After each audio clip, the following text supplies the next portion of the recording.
I'm Nathan Maharaj, and this is Kobo in Conversation. We're having a different kind of conversation in this episode, and for that, I have my co-host with me. Welcome, Michael Tamblin.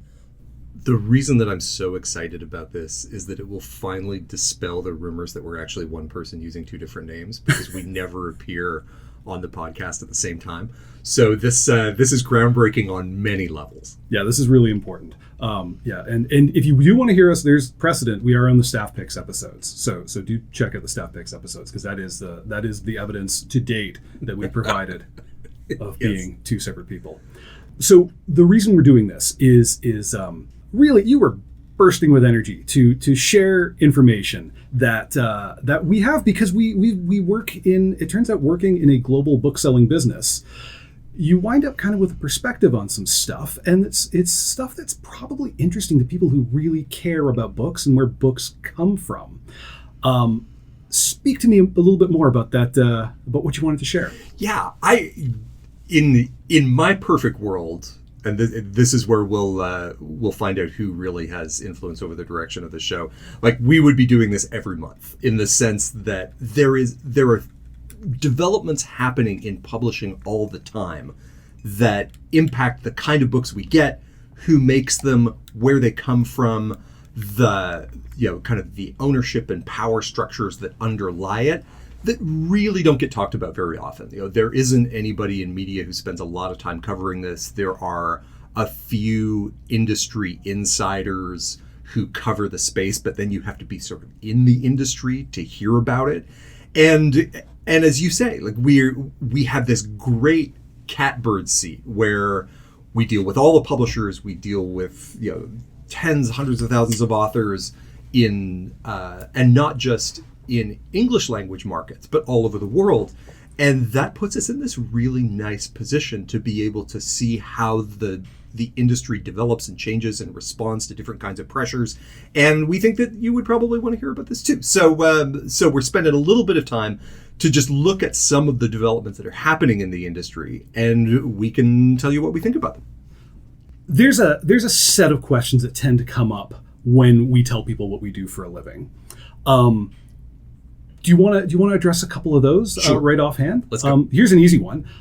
People ask, why do ebooks cost anything, really? Like, there's nothing there. It's just bits. It's just information. Why does it cost something comparable to a paperback? Yeah, I especially get people coming at me on this on X, formerly Twitter, and on Threads all the time. Why do ebooks cost as much as they do? And especially the gap between print and ebooks seems a lot smaller than people think it should be. And I've certainly gone back and talked to publishers about this too. The short answer is that what publishers call the physical part of the book, print, paper, and binding, PPB, is a relatively small amount of the total expense of putting a book together. So when you think that you've got, the publisher pays the author in advance, and that, so that's sitting out there. They have to edit the book, they have to market the book, they have to get the book sold into retail, they've got to do all of that stuff. That's where most of the money gets spent on getting a book to market. The actual process of printing it, getting it from a printer, moving it around on a truck, putting it in a warehouse, I've heard sits at around 15% of the total kind of price of a book. So from that perspective, a lot of publishers say, okay, well, we're going to make ebooks like 20% cheaper than print books. We think it should be a bigger gap than that, because there are lots of other things that make a print book different than an ebook, and so we think that should be wider. But that's the real reason, is that the cost of putting a book out into the world, most of the cost is not the physical envelope; it's all of the stuff that sits behind it. So that leads me to another question, and it's one we need to work through, because we're going to talk a lot about what publishers are up to, what they're doing out in the world as they acquire each other, or fight with each other, or fail, or whatever. Can you give me a sense of what a publisher does, and maybe frame this in the sense of why someone might choose to sign a contract with a publisher and all that entails, versus going from their laptop to the self-publishing world of untold riches, if we believe some. There are really two schools right now. You have the authors who are engaged with what people are calling traditional publishing. So you are submitting a manuscript or a manuscript proposal, you're signing a contract with that publisher, and at that point there's sort of a division of labor in how you're going to bring the book to market. The author's doing the writing, the publisher is providing editorial support, they're providing a level of marketing support, they're doing sales and marketing into both physical retail, getting books into like chains and into independent bookstores, but also potentially into places like drugstores and grocery stores and all of that other stuff. And that's the bundle of services that they're providing, usually in exchange for, then you're getting your advance as an author, and you're also getting a royalty on subsequent sales after that advance has been paid out. And that's been the dominant relationship between authors and publishers for 100 years. In recent times, and especially with the rise of ebooks, we now have authors who are starting to bypass that publishing structure and saying, hey, I can put my book on a platform like Kobo, like Kindle, and I can reach readers directly. And that's led to what you hear called self-publishing, or you hear called independent publishing, which is authors taking on all of those jobs and doing it themselves.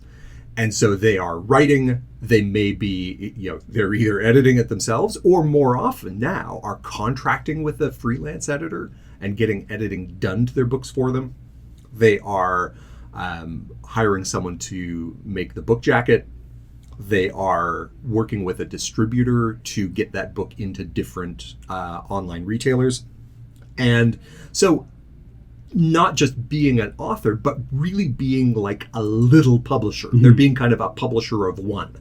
And depending on the genre they're in, they're writing series, they're doing many books. Some of those publishers of one are becoming big businesses on their own.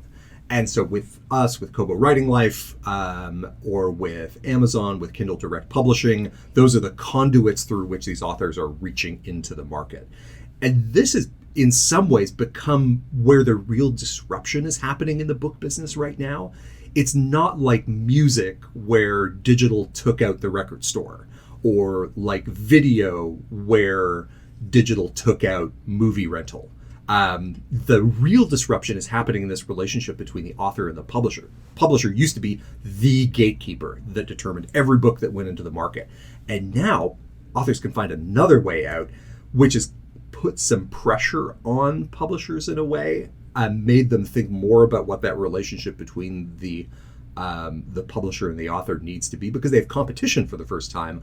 An author can always say, well, you know what? I think I may take my audience and I'm going to go and do this by myself. Sure. And especially on those books, like when we talk about publishers selling to retailers, it can seem like the most obvious thing, like who's selling you guys Stephen King? How is that even a thing? Like just buy the Stephen King book and put it in your stores, you idiots. But it's that other stuff. If we talk about another blockbuster, it's where the crawdads sing. Somebody had to make a case for that.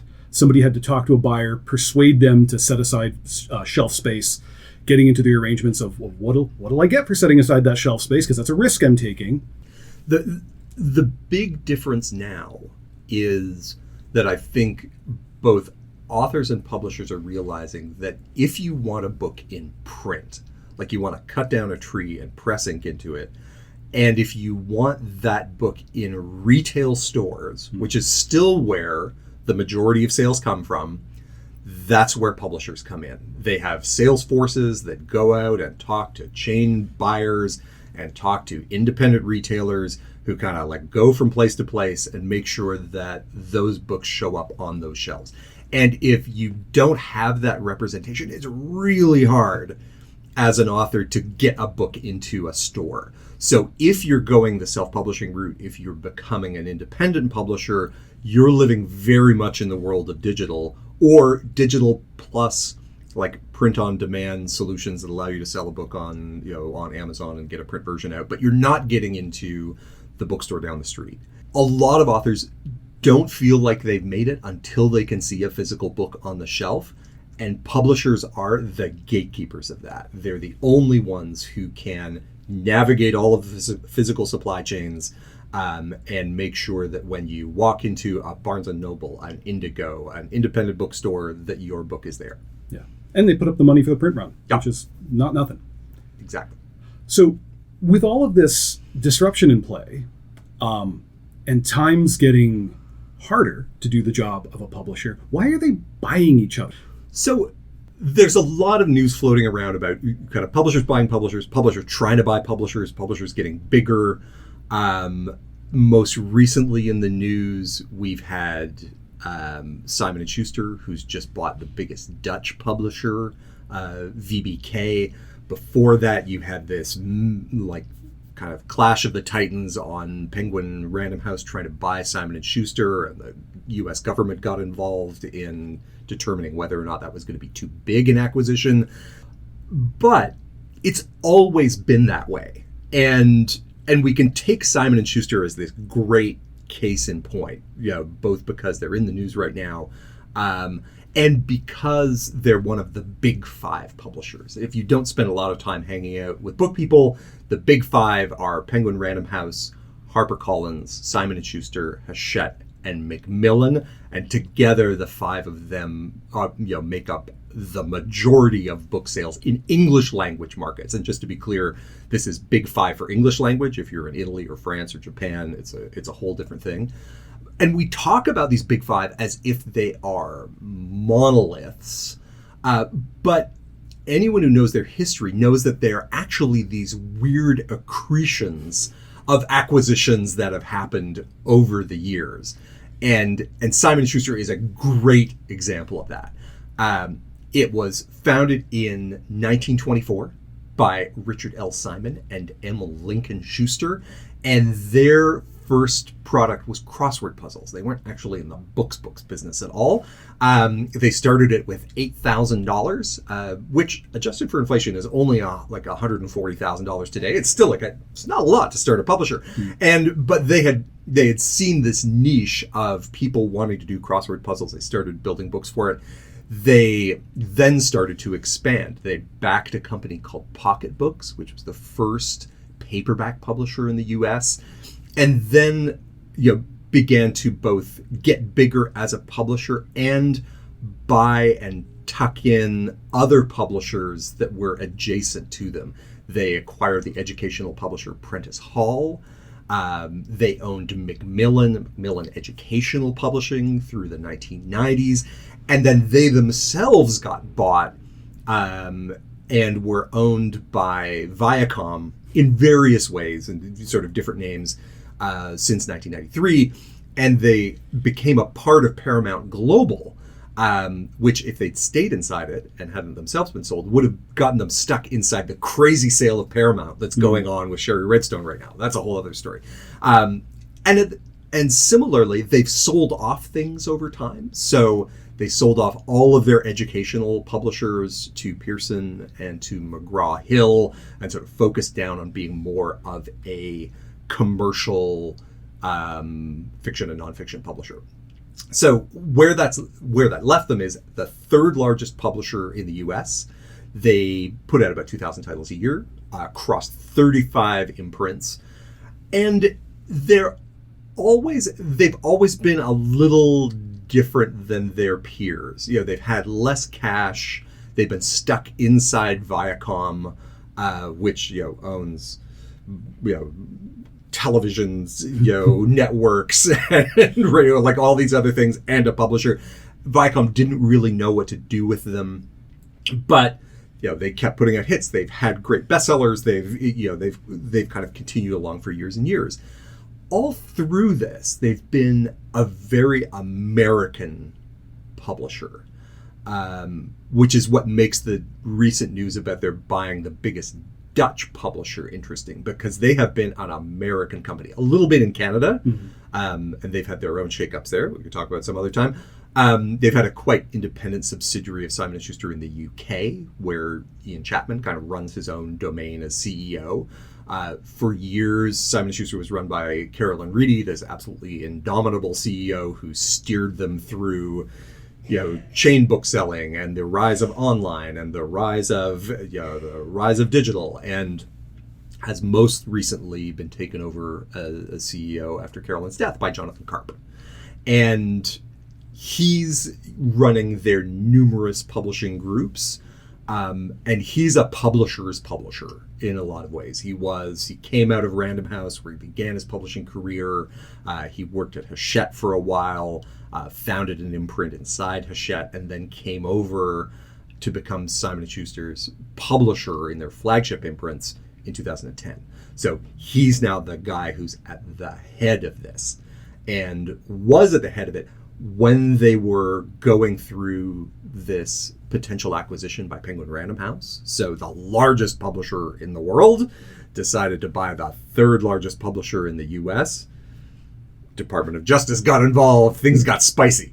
And that trial was interesting, not just because it was an analysis of how big should a publisher get and how much of especially the U.S. market should a publisher own. But in the course of the trial, there was this progression of executives sitting on the stand, talking about how the book business works from their perspective. And it was like the craziest tea spilling that has ever, I think, happened inside publishing, because it was publishers coming up and talking about how big do we think a book is going to be, and how much do we think a book is going to sell? And the headline that came out of all of it was, we try stuff and sometimes it works and sometimes it doesn't. Which is you expect a little more precision and specificity from giant companies. So to have CEOs actually sit up there and go, we sign an author, sometimes it works, sometimes it doesn't, was, I think, a bit of an eye-opener for people. Yeah, I think people can get the impression that publishing is like venture capital, where you make a bet, you spread them out, and you're going to have some hits, but your hits don't. I mean, venture capital is about the million you invested here turns into 100 million, a billion down the line. Publishers is I hope we get that money back, but maybe we won't. Yeah, and sometimes we do, and sometimes we get more than that back, and that covers all the rest. So Michael Cater, who's the editor-in-chief of Publishers Lunch and the owner of Publishers Marketplace, is one of these great insider journalists who very diligently and with great skill covers the publishing industry. And I think he was so moved by this incredible openness of what was being shared during this trial that he wrote a book called The Trial, which is everything that was discussed and disclosed and shared during that process with the DOJ, where Penguin Random House is trying to buy Simon & Schuster. And it really is nobody in publishing knows anything, and everyone is making it up as they go along. But we have enough books going out all the time that our wins cover our losses. And most importantly, and this is especially true of the big five, you have this massive backlist of books that you've already published. And again, not all of them work, some of them do, but the ones that do keep selling forever. And it creates this cushion of cash that allows you to make these bets. And so even if you have a year where really none of your bets pay off, you still have the money coming in from what's called the backlist, the books that were published 2 years, 5 years, 10 years, 50 years ago, producing the money that keeps the whole thing rolling. And that cash flow is really interesting because it's super predictable. It kicks out year after year. You're still selling, that best-selling book by Ernest Hemingway 50 years later, 75 years later, and a Scribner classic, a Scribner classic, exactly. And in addition to just making the business capable of surviving ups and downs, it has one unexpected consequence, which is it makes these businesses really interesting in an odd way to outside investors. And this gets us to to the most recent development with Simon & Schuster, or the second most recent, which was their acquisition by Kobo Kravis Roberts, KKR, one of the giants of private equity, and the the arrival of private equity in the publishing world. Avid readers will recognize KKR from the 90s bestseller. 1989 bestseller, Barbarians at the Gate, which is about Nabisco, which I don't think is a company anymore, but they made cookies. So I think we often think, well, these guys are just like, it's super elite, and it's like wizards and the Illuminati. But once you take the long view, it's a really weird mixed bag of businesses. So this, we are taking a winding road here. We're talking, to talk about Simon & Schuster buying the largest publisher in Netherlands, we have to talk about not just the history of Simon & Schuster, but also the history of private equity in the shortest possible way. So you look at KKR, who were really some of the pioneers of leveraged buyouts in the especially through the 80s and 90s. It was, and they were, Kobo Kravis and Roberts were former Bear Stearns corporate finance guys who went out on their own, and they'd been doing these deals inside the investment bank Bear Stearns. They went out on their own and started doing the kind of corporate raider, junk bond financed buyouts that you started to hear about in the 1980s and in the 1990s. And they're, kind of their biggest, most famous deals, immortalized in Barbarians at the Gates, takeover of RGR Nabisco, but there have been lots of others since then.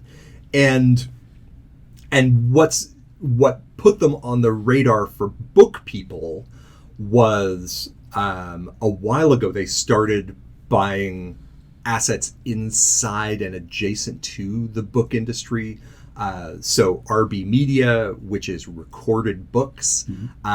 So one of the biggest players in the audiobook space got acquired by KKR a few years ago. Audiobooks.com was a part of that deal. They picked that up. They acquired Overdrive. And so that then got them into digital and libraries. And so that's had book people kind of perking up. Okay, the private equity is starting to move around inside the book space. There are a couple of really good reasons for that. One is these very predictable cash flows that private equity likes, because if you know the money that's coming through a company on a regular basis, you can then borrow against that. And if you're in private equity, what you love to do is you buy a business and then you use its cash flows to secure a whole bunch of debt. You either use that debt to buy the business in the first place, or you use that debt to buy your next business and have, and then that company is responsible for servicing that debt. So if you do these kinds of deals, it's really important that those cash flows stay consistent over time, because you've got debt holders to pay. But the other reason that they've been doing it is because one of the people inside KKR is a guy named Richard Sarnoff. And he is the chairman of their media group. And he is himself a publishing insider. He was a senior executive at Random House. He ran Bertelsmann's digital media investments. And he was the CFO at Random House. So not a publisher, but a finance person and a deal cutter. He was also the chairman of the Association of American Publishers at a key time in the evolution of the publishing industry as it was adapting to ebooks and digital audiobooks. And incidentally, a famous publishing Nepo baby. His great uncle, David Sarnoff, was the chairman of RCA and developed the first commercial radio stations and was the architect of NBC television. So generational exposure to media. So he's been the guy who has been architecting these buy-ups in publishing. because he's someone who knows the economics of publishing. He understands how these businesses are wired, and presumably from a private equity perspective, knows how they could be made better. And so he, did the RB Media deal, did the Overdrive deal, and is now the person who was responsible for the acquisition of Simon and Schuster. Why are publishers up for sale? Like, why do we find that they're even something that can be bought? I think in the case of Simon and Schuster, there was a desire by Viacom to clean up the asset that they were working with, to have this one book publisher sitting on the side of what's otherwise a TV and film conglomerate is just a little weird, right? But it's weird because I think to people who aren't inside the business, it might look perfectly natural. Like, all the movies are based on books. Isn't IP the thing? But that's not how the book business is built. Yeah, and these were never vertically integrated structures. So it's not like everybody was working together inside the TV network and the movie studio and the book publisher to produce things together. That's probably sometimes how these things get sold when the acquisitions are happening. It's like, we're gonna weld this thing together into this massive media synergies, and it's all gonna work between media. Mostly it doesn't happen. The publisher stays a publisher, the TV network stays a TV network, the movie studio keeps doing movie studio things, and they remain separate. Actually getting those structural synergies out of those accumulations has proven not to be something that happens. So, and people are wising up to that. But I think in the case of KKR starting to do these purchases, and the question, private equity has a terrible reputation when it comes to what happens to a company once they get bought. When it gets acquired, when all of that debt gets put on a company, the margin for error within the company becomes very small. You have interest payments that you have to make. If your sales go down even a bit, you can find yourself in trouble. You see companies like Toys R Us, for example, bought by private equity, generally still a going concern as a retailer, but did a bit of a dip from sales, couldn't service their debt anymore, the whole thing imploded. And that's not an uncommon story inside private equity. But to avoid that, usually what those investors do is go in, cut costs as much as they can, sort of do everything they can to make this a cash producing machine and lean it out. And that was the fear looking at private equity going into the book business was, okay, we're going to see these companies hollowed out. They're going to become a shadow of their former selves. And then, that's what we're going to be left with. So far, that has not happened. And in the case of RB Media, they've done some sales. So they sold off audiobooks.com to Storytel, and we can talk a bit about that later. And they've otherwise kind of put money into it. They've allowed them to do their own acquisitions. They've allowed them to continue to grow. That seems to have been the case for Overdrive as well. And now seems to be the case for Simon & Schuster. So it looks like KKR has come in and said, okay, what do we need to do to make this business go faster, grow faster, become more robust as a portfolio company? And one of the things they've done is said, okay, let's go and buy other publishers. Let's do other stuff. So why did Simon & Schuster buy this giant Dutch publisher, VBK? So the most interesting part of this whole story for me is you have this classic big American publisher, and then for them to go out and buy the biggest Dutch publisher is we can try to read in the tea leaves what's the thesis that's behind this. Going all the way back to your original question, why do publishers buy each other? Something like the agglomeration of Penguin and Random House makes sense because of the rise of Amazon. You want as much heft as possible when you go into negotiations with a retailer that big. Amazon has always had this nuclear option of, we'll just turn off your buy buttons. Yeah. And the bigger you are, the more it hurts for them to exercise a nuclear option like that. So that's been one of the things that's been driving these aggregations of publishers is I've got to get enough heft that I can go toe to toe with these giant ecosystem players. And you'll see, when Amazon decides to flex that muscle, they're not doing it with Penguin Random House. They're doing it with Macmillan or Hachette, like somebody else who's just small enough that it hurts the publisher more than it hurts them. So get bigger faster has always been sort of the thesis for it. It was certainly part of the thesis behind why Penguin Random House and Simon & Schuster would get together. It's like, okay, now we're really big enough to be able to push back against that. The acquisition of the Dutch publisher VBK, who is the biggest commercial and literary publisher in Netherlands, doesn't help them there, which is interesting. Yeah. So, not just because it's not an English language publisher, but Netherlands isn't Amazon country. Yeah. It's one of the few European markets where Amazon doesn't run the table. Bol.com is the biggest online retailer there. Full disclosure, we happen to be, we're partnered with them. We're really glad that they're as strong as they are.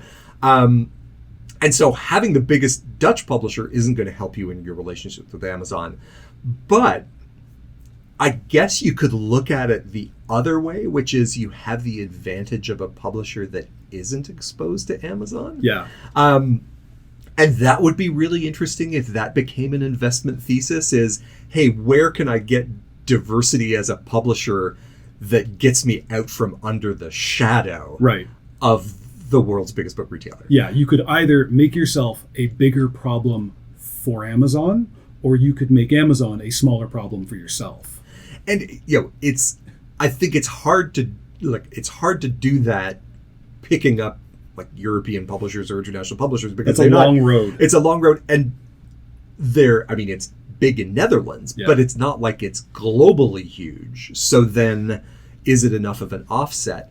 The other part that we'll be watching really closely is it's a different set of muscles to run an international publishing conglomerate, and you see publishers approaching that in different ways. Like Penguin Random House is fascinating because they have kind of a philosophy on how you run all of these different publishers in all of these different countries. And they have a relatively high level of autonomy at the publishing level, combined with strong financial corporate controls on the other. It's like we're watching the money, but you're responsible for figuring out how to publish in your country.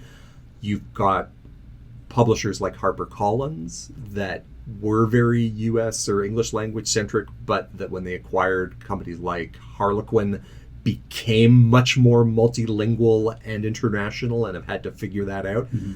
Their bias has been to centralize, so there's a lot more decision making that's happening in New York. And that's where the big policy decisions get made and then get sort of spread out to the territories.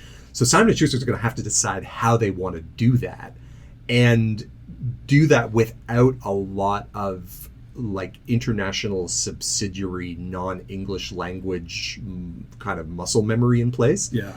And if you want to do that over and over again, you have to get good both at acquisition and integration, and you have to get good at figuring out how you want to run these things over time. So why do you do the deal? The counterbalance against Amazon isn't the reason, unless you're doing this oblique reverse counterbalance, in which case you're doing it for cash flows and synergies. And so all of these publishers make some money, but they don't make huge amounts of money. So is that cash flow meaningful? You can do synergies, but because you're doing it in another country in another language, it's not like you're running the accounting in New York for a Dutch company. Most of that infrastructure is going to stay there. So I'm interested to see whether this is the beginning of Simon & Schuster starting to figure out how to get more international, or if this is KKR saying, we saw this company's for sale. We buy publishers. Go get it. Yeah, you're a publisher. Like we're putting you two together. Yeah. Off you go. Good luck. Yeah. Oh God. Remains to be seen. Okay. They're not the only new entrant into this space, too. It's not just private equity showing up. Some of the new entrants into the competitive publishing space are faces that are familiar faces. We're seeing Arnaud Nouri, former head of Hachette in France. Hachette is also a publisher that we see their products here. They published James Patterson, for example, if you need to get a sense of just how enmeshed they are in the North American book industry, and Madeline McIntosh. So what are these executives up to? What are they? I mean, surely an executive that leaves publishing should be dusting their hands and leaving publishing. I am fascinated by these two entrants because they bring together two of the things that we've been talking about. One is traditional publishing and what's a publisher for, and what's the response to the pressure that's coming from self-publishing and independent publishing on the other side. And so when you hear Madeline McIntosh, who was the former CEO of Penguin Random House US, and very, very well respected as a business leader within US publishing, she also has this really interesting pedigree because she worked for Amazon when Amazon was spinning up ebooks as a line of business. So she's seen the world from both sides. She's seen it as an online retailer, which means she's had some insight into what the self-publishing machine looks like, how digital sales happen, not just within the US, but globally. And then from the other side of what that looks like as a publisher. So it is, as you say, it's a rare thing for a publisher to leave one of these big jobs and then go out and hang out their own shingle.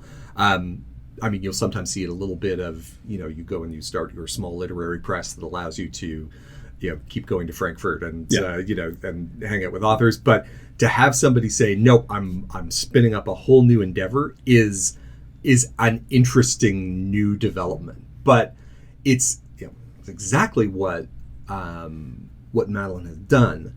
And in doing so, I think is working through some of those questions of what could a publisher be if you weren't pulling all of this legacy behind you. And if you were starting from scratch now, would it look the same as how big publishers look today?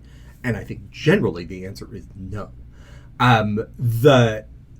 The secret that seems to be sitting within a lot of publishing right now is when you're a publisher, part of your pitch to an author is, we're not just going to sell your book. We're not just going to edit your book.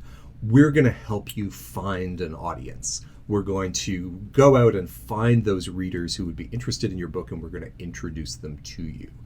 And the truth is that seems to be happening less and less in traditional publishing right now. You have your best-selling authors who already have an audience and can bring an audience with them from book to book, and then you have everybody else who's got a book and a dream.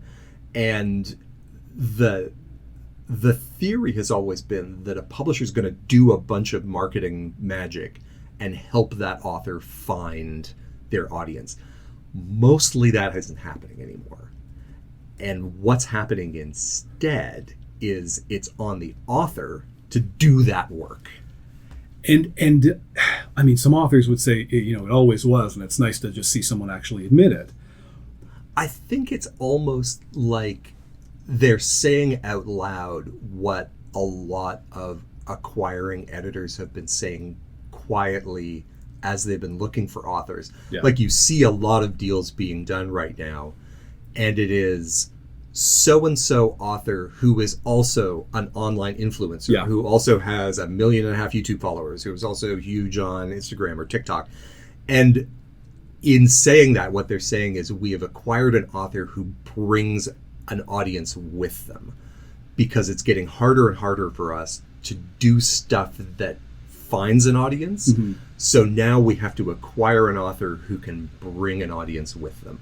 And that could be because there's somebody who has a media platform, or there's somebody who spends a lot of time commenting on current events, or there's somebody who has a big YouTube channel. They are acquiring not just the author and their book, but the ability to project that book into the market. And that's the quiet part that hasn't been said out loud. Yeah. What these new publishing companies are doing is saying, that's the business that we're in. But here's the important part. What they're saying is, we know that authors have to do most of the work of getting a book out into the market. In exchange for acknowledging that, we're also going to give them a bigger piece of the action. So they don't talk specifically about what the percentages are that they're giving, but in the case of Madeline McIntosh's company, Authors Equity, you're not talking about a 15% royalty anymore. You're talking about probably a 50% revenue share or profit share off of the book that's being published. They're probably not paying advances, which is the other thing that changes the economics a lot. So your bet is a less big bet as a publisher, but that then also favors authors who have another kind of source of income or revenue stream of their own, or already have books in the market that are paying their way while they write the next one. Right. They're really doing the job of facilitating creation of a book as a new revenue stream for somebody who's already got a brand. The advance is not interesting to that person because they don't want one lump. They want to, they're building an audience, and they've got an audience, and they're trying to extend it to a new place. And so just make a book happen, get a book into the market, and give me a cut of as that goes, and I'll be promoting it. And that's kind of what I do, because I'm already doing all this other stuff. Yeah. And I think the piece that will determine whether this model works or not is that bit that we were talking about earlier, which is, can they do the work that a publisher does of selling a book into retail? And so in the case of Authors Equity, they've got a deal with Simon & Schuster. See, it all comes back together. Who's doing the sales and marketing for those books. So they are leveraging a big five publishers' a kind of infrastructure to get a book sold into Barnes and Noble, into independent bookstores, into Costco. And in doing that, hopefully solves that problem of, why wouldn't you just go self-publishing and do this yourself digitally? Because you want all of those print sales, and ideally you're going after authors who are big enough that those books are going to land in bookstores and generate those additional sales. And what's been especially interesting to see in the launch of that venture was that they were getting money from authors as a part of the startup. So Tim Ferriss has money in it, the ultimate self-promotion, kind of self-marketing machine. 4-hour work week, 4-hour body, a guy with a giant podcast presence, an online presence.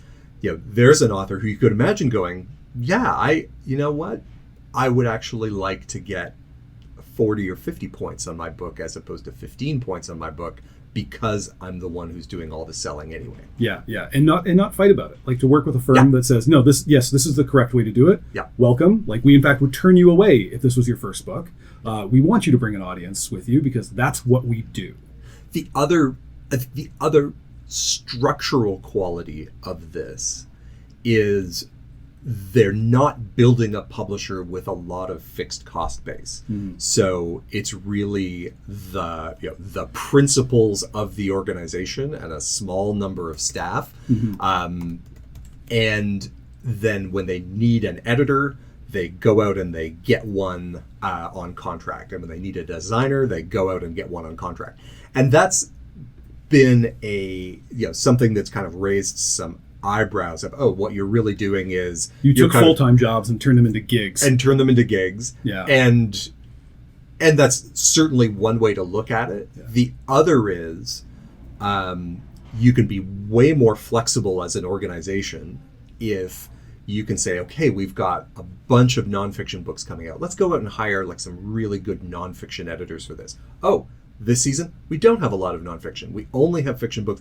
We don't have to keep those nonfiction editors busy and maybe do books that we don't like as much because we have to have nonfiction books. We can just pick the stuff that works.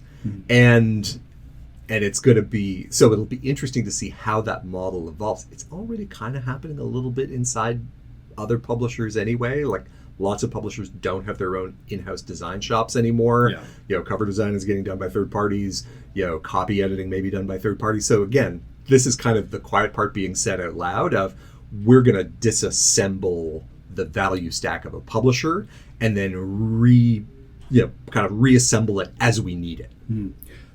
You said something. You said a word. You said an important word earlier. You said Costco. Costco has made news recently in books by telling a very scary story, which is that they're not going to carry books anymore year round. Yes. What's that about?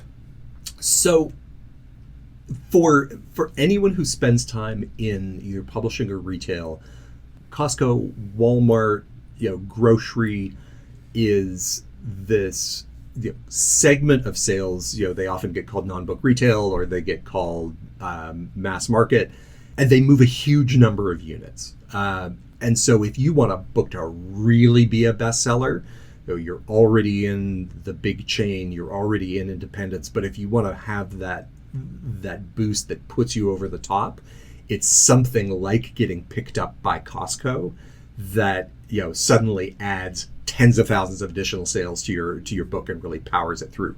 And that's been an engine that publishers could rely on for their biggest books for years. And let's be clear, Costco is not really in the book selling business. That is not what they spend their time thinking about. But they've always had that section of the store that had kind of 100 odd titles in it that everybody picked up as they were going through and buying 5 pounds of nutmeg and 18 tubes of toothpaste, and it was big. Now, one of the things that we had always wondered here at Kobo, when we're looking at how digital and print were going to kind of impact each other, was what happens to those parts of the book business that use print as kind of a loss leader or a traffic driver, or hey, you're here, why don't you pick up this? Yeah. A lot of those books were mass market. A lot of those books were really for kind of personal reading.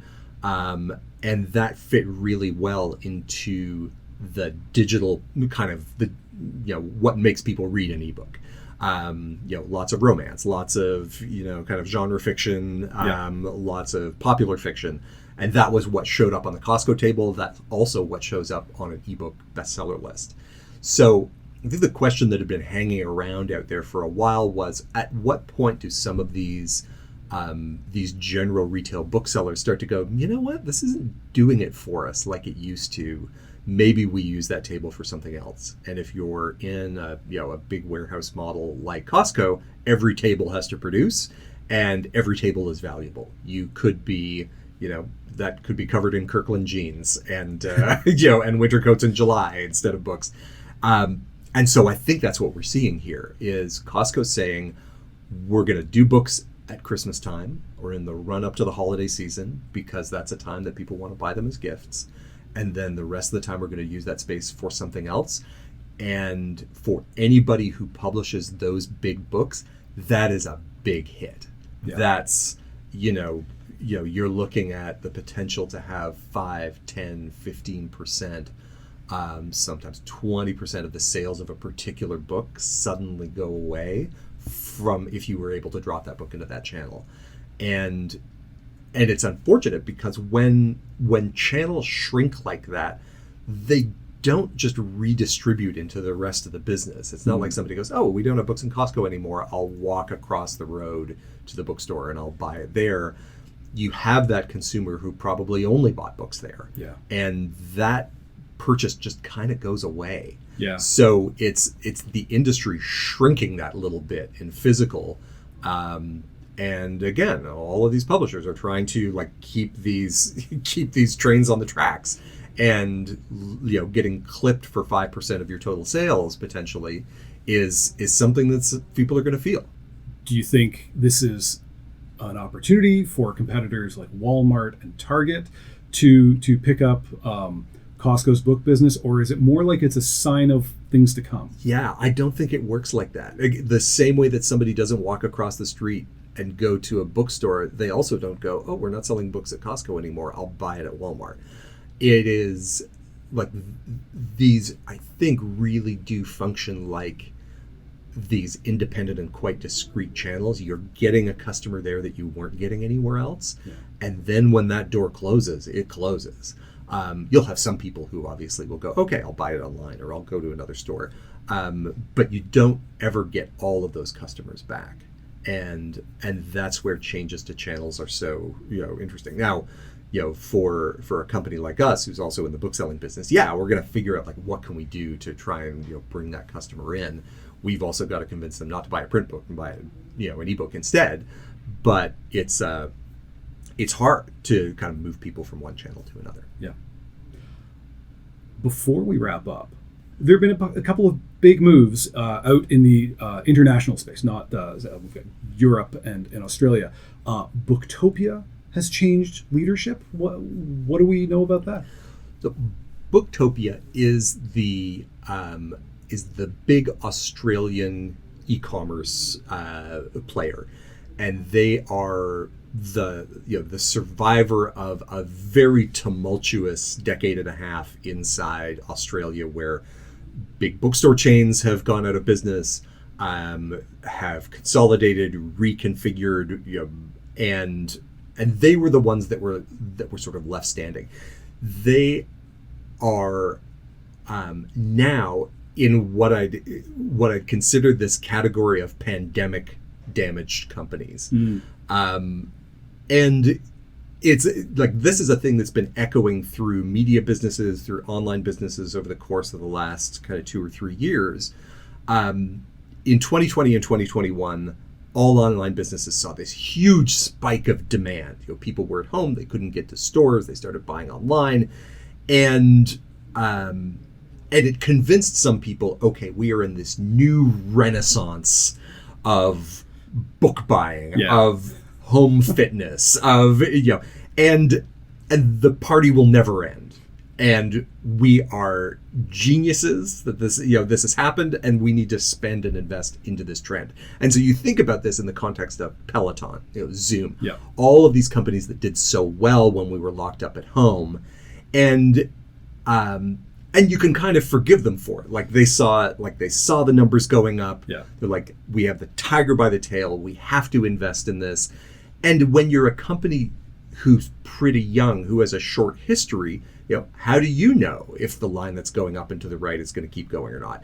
But it looks like it could also be a problem if you are an older, more established company where you aren't used to sudden one-time shifts in demand. Things tend to be pretty smooth after a few years. Yeah. And so then suddenly you see everything jump up by 10% or 15%. And especially if you have outside investors, there's a huge bias to say, listen, this number's gone up because of all of the amazing things that we've done as as managers, and don't worry, it's just going to keep going. Of course, if the number ever goes down, there are 8,000 other reasons why they're not working that don't have anything to do with you. And so so in the case of Booktopia, I think for them it was investment in warehouses. They were building out more physical infrastructure. They had to keep up with all of this demand. And then people went back out into the world, and it just shrunk that little bit to put pressure under the business as a whole. So in the case of Booktopia, they brought in a great interesting new CEO, David Nenke, smart guy, former Amazon executive, former Barnes & Noble education executive, and an Australian who was making his way back to Australia from time out in the rest of the world. It's a good story. Good story, knows e-commerce, knows digital, and then kind of lands in the middle of the company as it figures out that it's crunching, not expanding. So now layoffs are underway. This is a company that's already had a round or two of layoffs. They're trying to figure out a new cost structure, I think. Yeah. And Booktopia also has this fascinating executive soap opera. The former founder, Tony Nash, who was ousted at one point, is now back as executive director and sales director. So but all of this is really just speaking to the ripples that are still being felt in the industry as post-pandemic companies try to figure out what the right size is for the business that they're now in. Yeah. How did Kobo approach the pandemic differently? I think we were fortunate in that already being inside a larger corporate structure, we didn't fall prey to some of the temptations that other companies did. And like it raises the example of another online book company that's kind of going through some challenges right now, Storytel. Storytel CEO also on the way out, and they have the other version of the pandemic, kind of pandemic damage story, which was the stock went way up during the pandemic, and then they raised money on that. Uh-oh. And they not just raised money in 2020 and 2021, they also raised debt. And it's easy to see why, because these companies were going so hot in the pandemic, and in 2020 and 2021 there was a lot of capital out in the market that was available to get. And so why wouldn't you reach out and fill your boots and get a bunch of additional investment and bring on a bunch of additional shareholders, and then the music stops in 2022, sales start going back down, and at the same time interest rates start going up. And so the debt that you've got on the books is about to become more expensive, and so that pushed out Storytel's first CEO. It's now pushed out their second CEO as they're trying to figure out how do you run kind of a big audiobook company that's got all of this debt on its books and has investors who are going, we thought this thing was going to the moon. Like, what's happening? And Storytel, for those of you that don't follow the intricacies of online audiobook sellers, is like it's the audiobook streaming giant of Scandinavia that has expanded into Europe, and we're really seen as this strong, fast growing. They were kind of looking like the Spotify of audiobooks in a lot of ways. And the problem is that now Spotify has become the Spotify of audiobooks. So they have pressure on them from big ecosystem players like Spotify, like Amazon and Audible on one side, and then they have finance pressures and debt pressures on the other, and that's making it really hard, I think, to kind of run the business in a way that's both profitable and growing. And that's the other ripple of kind of pandemic damage, is companies that raised a lot of money because there was money on the table are now finding themselves with unhappy investors saying, how do I get my money back? How does this thing grow? How do we, either how do I get my money out, or how do I get this thing kind of back to the rate of acceleration it used to be? And the answers generally aren't good. We can check back when we start to get answers on those things. Yes. This was a lot of fun. Thank you, Michael. This was a lot of fun. Thanks so much, Nathan. We will have links to all those books that we mentioned, because we couldn't help ourselves. We ended up with a bibliography, so that's going to be in the show notes. Check that out, and let us know what you think. If you're listening on YouTube, drop a comment. Let us know if you like this or not. We're probably going to do this again, but we'd love to know what you're most interested in finding out. Thank you so much. We'll be back at you real soon with more author interviews. Thanks for listening.